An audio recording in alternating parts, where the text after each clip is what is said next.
Today I want to talk about what does it actually look like practically to use your intuition to create or just to live your life in flow. So with ease, with joy, with creativity, instead of hustle and grind.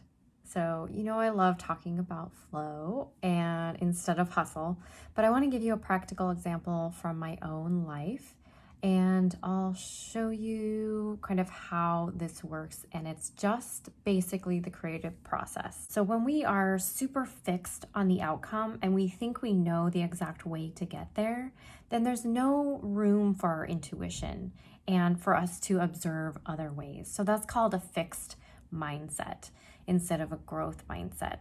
So I want to just tell you a little bit of a story about what happened recently. And since I've been connecting to my intuition has sort of, it will tell me to take breaks or to leave a little bit of time in my schedule. Usually if I need a rest or if there's something big coming up in my schedule. Sometimes that I don't even know about. So it's kind of funny how it works out. But anyway, this particular thing that came about, I want to give you an example of, is the art sale that I recently did. So I had a few open weekends and I had started getting this idea.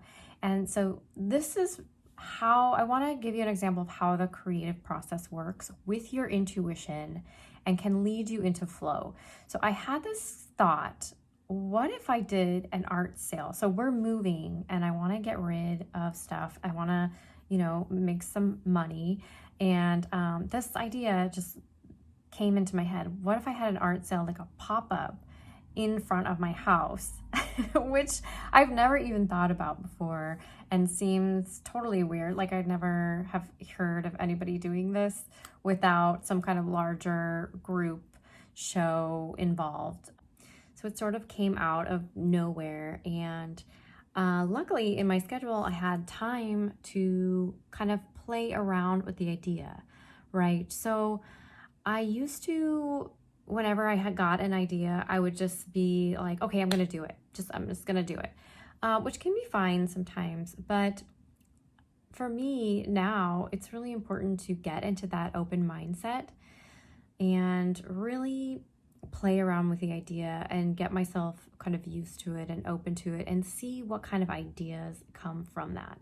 So I kind of would visualize it and say like, wonder what, get curious about it and say like, I wonder how it could be. What could I do? I spent some time asking my intuition, like, what would I even use to, show my artwork on the lawn? And my intuition told me to use a ladder, which I was like, oh, that's cool. So I did. So I ended up using that. But so playing around with the idea and visualizing it, talking about it with people. And so I ended up kind of outside one day, and our house is very dark.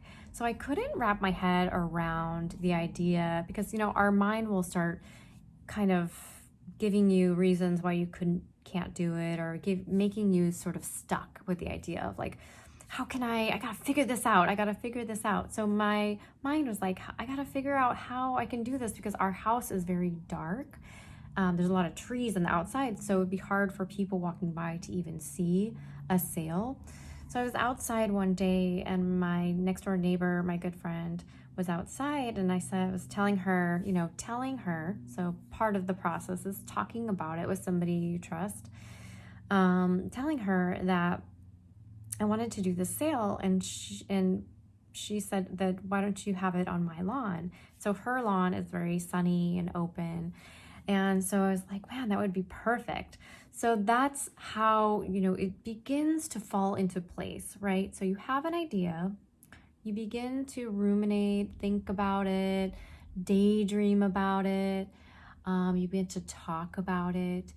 And then, things begin to fall into place. Well, at this point, maybe fears come up. I had a lot of fears come up because I've had quite quite a lot of rejections lately. So I was feeling not so good about my work, and so I had all these kind of fears coming up. Well, moving past those and processing those into so that we can get into a place of action is part of a process. So if you feel yourself procrastinating or thinking too much, or getting stuck in this area instead of moving down into action, just begin to process those, and really distinguish if it's your intuition. Your intuition never sounds like fear, right? Never sounds like forcing or anything like that.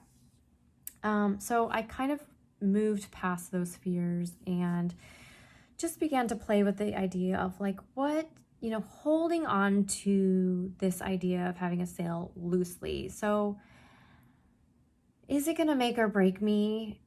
Can I just have fun with this? Can I just play with this? And can I do it as a form of work, but also as a form of play? And how can I create this thing with as much joy and fun and ease as possible? I always ask myself that. How can I do this thing with as much joy and ease as possible? So I had got in my mind, I would just put everything out and just spend the day out there and enjoy it. So little things begin to fall into place when you do this and you open yourself up to this open mindset, right? So this growth mindset. So as you sort of move past the fears that you have into action, there are certain obstacles that you need to overcome, right? Like, how do I do this? Like, for example, in my sale, I needed those signposts that you put into the ground. They're called H stakes for like a garage sale or something, and I couldn't find them anywhere. Literally, I looked in stores, I looked online, and they were really expensive and they would take too long to get there. So I was like, well, at first I was like, well, maybe I shouldn't be doing this. Maybe it's too, fast or whatever. But I asked my local Buy Nothing group on Facebook, does anybody have these H stakes? And some guy was like, yeah, I have a whole bunch of them. I've been collecting for years and I didn't know why I was collecting them, but I guess it was for you. So I went and got these H stakes, and also I had this poster board. I had just enough poster board to fit all of the H stakes that I got from him. So it was like exact number of H stakes, exact number of poster board. So I'm not saying this happens all the time in this perfect sequence, but when you begin to take a step into action, this will begin to happen, like little coincidences or big coincidences, meeting people, things that really will move your idea forward. So I started putting this together, and I put out the signs, and I picked a date, put out the signs, and I ended up having such a good time. It was completely shocking to me, and I made a bunch of money too. I met a lot of people, and I had a wonderful day outside, hanging out with my neighbor's daughter, being in the sun.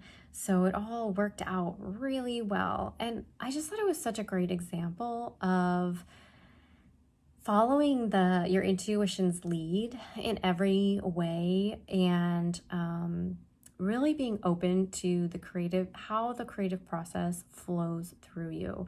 So I hope you can see this example of, starting with an idea, really daydreaming about how fun it could be, what it could be, talking about it, opening up your heart to it, moving past those fears into action, and into creative problem solving.